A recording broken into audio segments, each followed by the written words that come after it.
नारायणं नमस्कृत्यं नरं चैनरोत्तमं देवीं सरस्वतीं व्यासं ततो जयमुदीरयेत्। अंतर्यामी नारायण रूप भगवान श्री कृष्ण, उनके सखा नर रत्न अर्जुन, उनकी लीला प्रकट करने वाली देवी सरस्वती और उनके वक्ता भगवान व्यास को नमस्कार करके आसुरी संपत्तियों का नाश करके अंतःकरण पर विजय प्राप्त कराने वाले श्री महाभारत का पाठ करना चाहिए। ओम श्री परमात्मने नमः। महाभारत तीर्थयात्रा पर्व अध्याय 91 से 93। महर्षि लोमस का आगमन और युधिष्ठिर से अर्जुन के पाशुपात आदि दिव्य अस्त्रों की प्राप्ति का वर्णन तथा इंद्र का संदेश सुनाना। श्री वैशंपायन जी कहते हैं, कौरव नंदन, जब धौम्य ऋषि इस प्रकार कह रहे थे, उसी समय महातेजस्वी महर्षि लोमस वहां आए। जैसे स्वर्ग में इंद्र के आने पर समस्त देवता उठकर खड़े हो जाते हैं, उसी प्रकार ज्येष्ठ पांडव, राजा युधिष्ठिर, उनके समुदाय के अन्य लोग तथा वे ब्राह्मण भी उन महाभाग लोमस ऋषि को आया देख उनके स्वागत के लिए उठकर खड़े हो गए। धर्मनंदन युधिष्ठिर ने यथा योग्य उनका पूजन करके उन्हें आसन पर बिठाया और वहां आने तथा वन में घूमने का प्रयोजन पूछा। पांडुपुत्र युधिष्ठिर के इस प्रकार पूछे जाने पर महात्मा लोमस बड़े प्रसन्न हुए और अपनी मधुर वाणी द्वारा पांडवों का हर्ष बढ़ाते हुए इस प्रकार बोले, कुंती नंदन, मैं यूं ही इच्छा अनुसार संपूर्ण लोकों में विचरण करता हूँ। एक दिन मैं इंद्र के भवन में गया और वहां देवराज इंद्र से मिला। वहां मैंने तुम्हारे वीर भ्राता सव्यसाची अर्जुन को भी देखा, जो इंद्र के आधे सिंहासन पर बैठे थे। वहां उन्हें इस दशा में देखकर मुझे बड़ा आश्चर्य हुआ। पुरुष सिंह युधिष्ठिर, तुम्हारे भाई अर्जुन को इंद्र के सिंहासन पर बैठा देख जब मैं आश्चर्यचकित हो रहा था, उसी समय देवराज इंद्र ने मुझसे कहा, मुने, तुम पांडवों के पास जाओ। उन इंद्र के आदेश से मैं भाइयों सहित तुम्हें देखने के लिए शीघ्रता पूर्वक आया हूँ। इसके लिए इंद्र ने तो मुझसे कहा ही था, महात्मा अर्जुन ने भी अनुरोध किया था। तात, पांडवों को आनंदित करने वाले युधिष्ठिर, मैं तुम्हें बड़ा प्रिय समाचार सुनाऊंगा। राजन, तुम इन महर्षियों और द्रौपदी के साथ मेरी बात को सुनो। भरतकुल भूषण विभो, तुमने महाबाहु अर्जुन को दिव्यास्त्रों की प्राप्ति के लिए जो आदेश दिया था, उसके विषय में यह निवेदन करना है कि अर्जुन ने भगवान शंकर से उनका अनुपम अस्त्र पाशुपत प्राप्त कर लिया है, जो ब्रह्मशिर नामक अस्त्र अमृत से प्रकट होकर तपस्या के प्रभाव से भगवान शंकर को मिला था। वही पशुपातास्त्र सव्यसाची अर्जुन ने अपने तपस्या के द्वारा भगवान शिव को प्रसन्न करके प्राप्त कर लिया है। युधिष्ठिर, रुद्र देवता का वह वज्र के समान दुर्भेद्य अस्त्र, मंत्र, उपसंहार, प्रायश्चित और मंगल सहित अर्जुन ने पा लिया है। साथ ही दंड आदि अन्य अस्त्र भी उन्होंने हस्तगत कर लिया है। कुरुनंदन, अमित पराक्रमी अर्जुन ने यम, कुबेर, वरुण और इंद्र से दिव्यास्त्रों का अध्ययन भी प्राप्त किया है। इतना ही नहीं, इन्होंने विश्वसु के पुत्र से नित्य गीत, सामगान और वाद्य कला की भी विधि पूर्वक यथोचित शिक्षा प्राप्त कर ली है। इस प्रकार अस्त्र विद्या में निपुणता प्राप्त करके कुंती कुमार ने गांधर्व वेद संगीत विद्या को भी प्राप्त कर लिया है। अब तुम्हारे छोटे भाई भीमसेन के छोटे भाई अर्जुन वहां बड़े सुख से रह रहे हैं। युधिष्ठिर, देवश्रेष्ठ इंद्र ने मुझसे तुम्हारे लिए जो संदेश कहा था उसे अब तुम्हें बता रहा हूँ, ध्यान पूर्वक सुनो। उन्होंने मुझसे कहा, द्विजोत्तम, इसमें संदेह नहीं कि आप घूमते घामते मनुष्य लोक में जाएंगे, अतः मेरे अनुरोध से आप राजा युधिष्ठिर के पास जाकर यह बात कह दीजिएगा। राजन, तुम्हारे भाई अर्जुन अस्त्र विद्या में निपुण हैं। अब वे देवताओं का एक बहुत बड़ा कार्य, जिसे देवता स्वयं नहीं कर सकते, सिद्ध करके शीघ्र तुम्हारे पास जाएंगे। तब तक तुम भी अपने भाइयों के साथ स्वयं को तपस्या में लगाओ, क्योंकि तपस्या से बढ़कर दूसरा कोई साधन नहीं। तपस्या से महान फल की प्राप्ति होती है। भरत श्रेष्ठ, मैं कर्ण को अच्छी तरह जानता हूँ। वह सत्य प्रतिज्ञ, अत्यंत उत्साही, महापराक्रमी, महाबली है। बड़े बड़े संग्राम में उसकी समानता करने वाला कोई नहीं। वह महान युद्ध विशारद, महाधनुर्धर, अस्त्र शस्त्रों का महान ज्ञाता, श्रेष्ठ सुंदर महेश्वर पुत्र, कार्तिकेय के समान पराक्रमी, सूर्य देवता पुत्र और शक्तिशाली, सूर्य देवता का पुत्र और शक्तिशाली वीर है। इसी प्रकार मैं अर्जुन को भी जानता हूँ। वह कार्तिकेय से भी बढ़कर है। उसमें स्वभाव से ही दुस्सह पुरुषार्थ भरा है। युद्ध में करना अर्जुन की 16वीं कला के बराबर भी नहीं। शत्रुध्वन, तुम्हारे मन में जिस बात को लेकर कर्ण से भय बना रहता है, मैं अर्जुन के लौटने पर तुम्हारे उस भय को दूर कर दूंगा।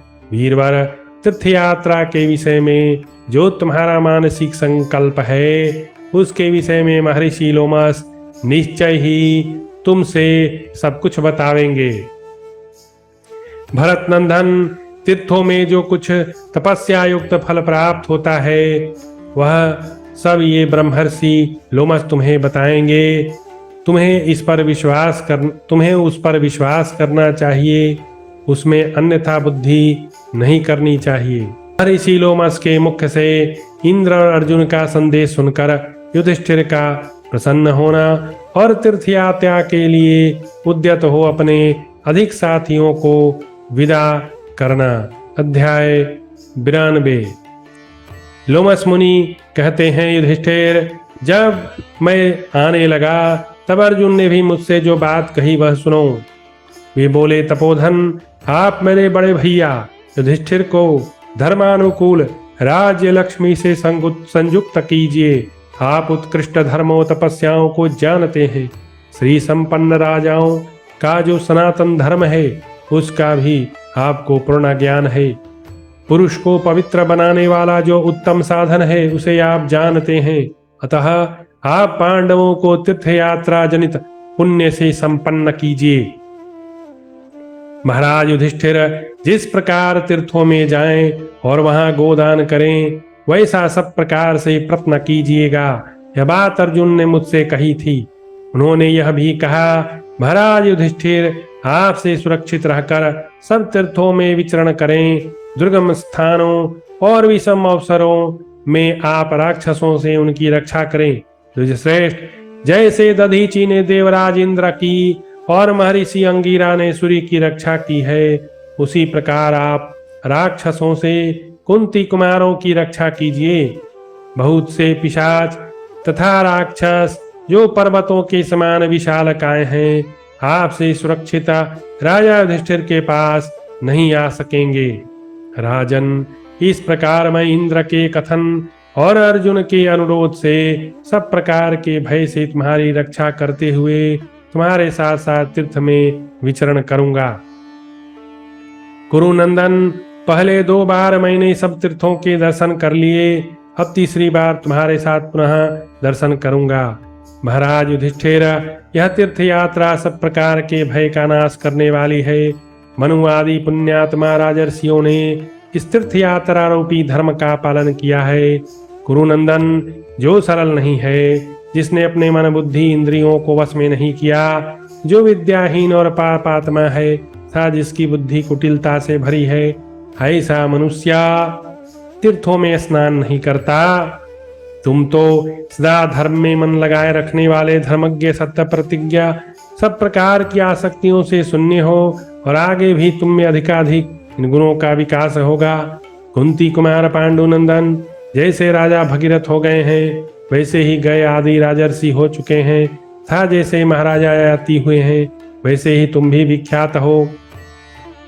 महर्षि, आपके दर्शन और आपकी बातों के सुनने से मुझे इतना अधिक हर्ष हुआ है कि मुझे इन वचनों का कोई उत्तर नहीं सूझता। देवराज इंद्रा, जिसका स्मरण करते हो उससे बढ़कर इस संसार में कौन है, जिससे आपका संग प्राप्त हो, जिसके अर्जुन जैसा भाई हो, जिसे इंद्र याद करते हो, इससे बढ़कर सौभाग्यशाली और कौन है। भगवान, आपने मुझे तीर्थों के दर्शन के लिए जो उत्साह प्रदान किया वह ठीक है। मैंने पहले ही धौम्य जी के आदेश से तीर्थों में जाने का विचार कर रखा है। अतः ब्राह्मण, आप जब ठीक समझे तभी मैं तीर्थों के दर्शन के लिए चल दूंगा, यही मेरा अंतिम निश्चय है। वैशंपायन जी कहते हैं, जन्मेजय, तीर्थ यात्रा के लिए जिन्होंने निश्चित विचार कर लिया था उन पांडुनंदन युधिष्ठिर से महर्षि लोमस ने कहा, महाराज, लोक समूह से आप हल्के हो जाइए, थोड़े ही लोगों को साथ रखिए, क्योंकि थोड़े संगी साथी होने पर आप इच्छा अनुसार सर्वत्र जा सकेंगे। युधिष्ठिर बोले, जो भिक्षा भोजी ब्राह्मण और सन्यासी है तथा जो भूख प्यास परिश्रम थकावट सर्दी की पीड़ा सहन न कर सके उन्हें लौट जाना चाहिए। जो द्विज मिष्ठान भोजी हैं वे भी लौट जाएं। जो पकवान चटनी पेय पदार्थ और मांस आदि खाने वाले मनुष्य हों वे भी लौट जाएं। जो लोग रसोइयों की अपेक्षा रखने वाले हैं तथा जिन्हें मैंने अलग अलग बांटकर उचित आजीविका की व्यवस्था कर दी है वे सब लोग घर लौट जाएं। जो पूर्वासी राजभक्ति वसा मेरे पीछे पीछे चले आए हैं वे अब महाराज धृतराष्ट्र के पास चले जाएं। वे उनके लिए था समय समुचित आजीविका प्रदान करेंगे। यदि राजा धृतराष्ट्र उचित जीविका की व्यवस्था न करें तो पांचाल नरेश द्रुपद हमारा प्रिय और हित करने के लिए अवश्य आप लोगों को जीविका देंगे। वैशंपायन जी कहते हैं, जन्मेजय, तब बहुत से नागरिक ब्राह्मण और यति मानसिक दुख के भारी भार से पीड़ित हो हस्तिनापुर को चले गए। अंबिकानंदन राजा धृतराष्ट्र ने धर्मराज युधिष्ठिर के स्नेहवश उन सब को विधि पूर्वक अपनाया और उन्हें धन देकर तृप्त किया।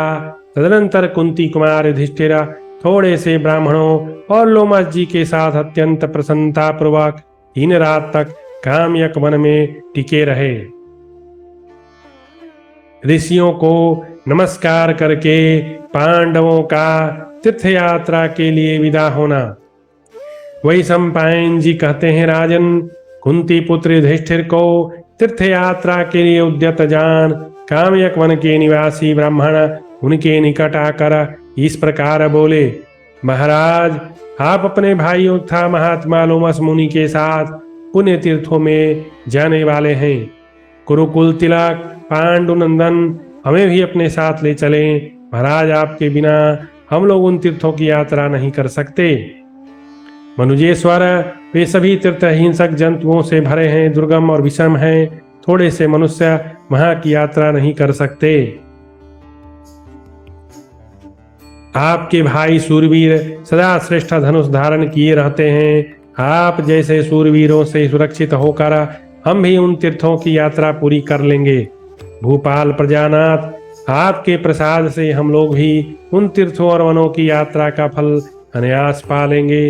नरेश्वर, आपके बल पराक्रम से सुरक्षित हो हम भी तीर्थों में स्नान करके शुद्ध हो जाएंगे और उन तीर्थों के दर्शन से हमारे सब पाप धुल जाएंगे। भूपाल भरत नंदन, आप भी तीर्थों में नहाकर राजा कार्तवीर अर्जुन, राजर्षि अष्टक लोमपाद और भूमंडल में सर्वत्र विदित सम्राट वीरवर भरत को मिलने वाले दुर्लभ लोकों को अवश्य प्राप्त कर लेंगे। महिपाल, प्रभास आदि तीर्थों, महेंद्र आदि पर्वतों, गंगा आदि नदियों तथा प्लक्ष आदि वृक्षों का हम आपके साथ दर्शन करना चाहते हैं। जनेश्वर, यदि आपके मन में ब्राह्मणों के प्रति कुछ प्रेम है तो आप हमारी बात शीघ्र मान लीजिए, इससे आपका कल्याण होगा। महाबाहो, तपस्या में विघ्न डालने वाले बहुत से राक्षस उन तीर्थों में भरे पड़े हैं, उनसे आप हमारी रक्षा करने में समर्थ हैं। हरेश्वर, आप पाप रहित हैं। धौम्य मुनि परम बुद्धिमान नारद जी था महातपस्वी देवर्षि लोमस ने जिन जिन तीर्थों का वर्णन किया है, उन सब में आप महर्षि लोमस से सुरक्षित हो हमारे साथ विधि पूर्वक भ्रमण करें। पांडव श्रेष्ठ युधिष्ठिर अपने वीर भ्राता भीमसेन आदि से घिर कर खड़े थे। उन ब्राह्मणों द्वारा इस प्रकार सम्मानित होने पर उनके नेत्रों में हर्ष के आंसू भर आए। उन्होंने देवर्षि लोमस्था पुरोहित धौम्य जी की आज्ञा लेकर उन सब ऋषियों से बहुत अच्छा कहकर उनका अनुरोध स्वीकार कर लिया। तदनंतर मन इंद्रियों को वश में रखने वाले पांडव श्रेष्ठा युधिष्ठिर ने भाइयों तथा सुंदर अंगों वाली द्रौपदी के साथ यात्रा करने का मन ही मन निश्चय किया। इतने ही में महाभाग व्यास पर्वत और नारद आदि मनीषी जन काम्यक मन में पांडुनंद युधिष्ठिर से मिलने आए। राजा युधिष्ठिर ने उनकी विधि पूर्वक पूजा की। उनसे सत्कार पाकर हे महाभाग महर्षि महाराज युधिष्ठिर से इस प्रकार बोले। ऋषियों ने कहा, युधिष्ठिर, भीमसेन, नकुल, सहदेव, तुम लोग तीर्थों के प्रति मन से श्रद्धा पूर्वक सरल भाव रखो। मन से शुद्धि का संपादन करके शुद्ध चित्त होकर तीर्थों में जाओ। ब्राह्मण लोग शरीर शुद्धि के नियम को मानुष व्रत बताते हैं और मन के द्वारा शुद्ध की हुई बुद्धि को दैव व्रत कहते हैं। नरेश्वर, यदि मन राग द्वेष से दूषित न हो तो वह शुद्धि के लिए पर्याप्त माना गया है। सब प्राणियों के लिए मैत्री बुद्धि का आश्रय ले शुद्ध भाव से तीर्थों का दर्शन करो। तुम मानसिक और शारीरिक नियम व्रतों से शुद्ध हो दैव व्रत का आश्रय ले यात्रा करोगे तो तीर्थों का तुम्हें यथावत फल प्राप्त होगा। महर्षियों के ऐसा कहने पर द्रौपदी सहित पांडवों ने बहुत अच्छा कहकर उनकी आज्ञाएं स्वीकार्य की और उनके बताए हुए नियमों का पालन करने की प्रतिज्ञा की। तत्पश्चात उन दिव्य और मानव महर्षियों ने उन सब के लिए स्वास्थ्य वाचन किया। राजेंद्र, तदनंतर लोमस, द्वैपायन, व्यास, देवर्षि नारद पर्वत के चरणों का स्पर्श करके वनवासी ब्राह्मणों, पुरोहित धौम्य और लोहस आदि के साथ वीर पांडव तीर्थ यात्रा के लिए निकले। मार्ग शीर्ष की पूर्णिमा व्यतीत होने पर जब पुष्य नक्षत्र आया तब उसी नक्षत्र में उन्होंने यात्रा प्रारंभ की। उन सब ने शरीर पर फटे पुराने वस्त्र या मृग चर्म धारण कर रखे थे। उनके मस्तक पर जटाएं थी। उनके अंग अभेद कवचों से ढके थे। वे सूर्य प्रदत्त बटलोई आदि पात्र लेकर वहां तीर्थों में विचरण करने लगे। उनके साथ इंद्रसेन आदि 14 से अधिक सेवक रथ लिए पीछे पीछे जा रहे थे। रसोई के काम में संलग्न रहने वाले अन्यान्य सेवक भी उनके साथ। जन्मेजय, वीर पांडव आवश्यक अस्त्र शस्त्र ले कमर में तलवार बांधकर पीठ पर तरकस कसे हुए हाथों में बाण लिए पूर्व दिशा की ओर मुंह करके वहां से प्रस्थित हुए। इस प्रकार श्री महाभारत वन पर्व के अंतर्गत तीर्थयात्रा पर्व में लोमस तीर्थयात्रा विषय 93वां अध्याय पूरा हुआ।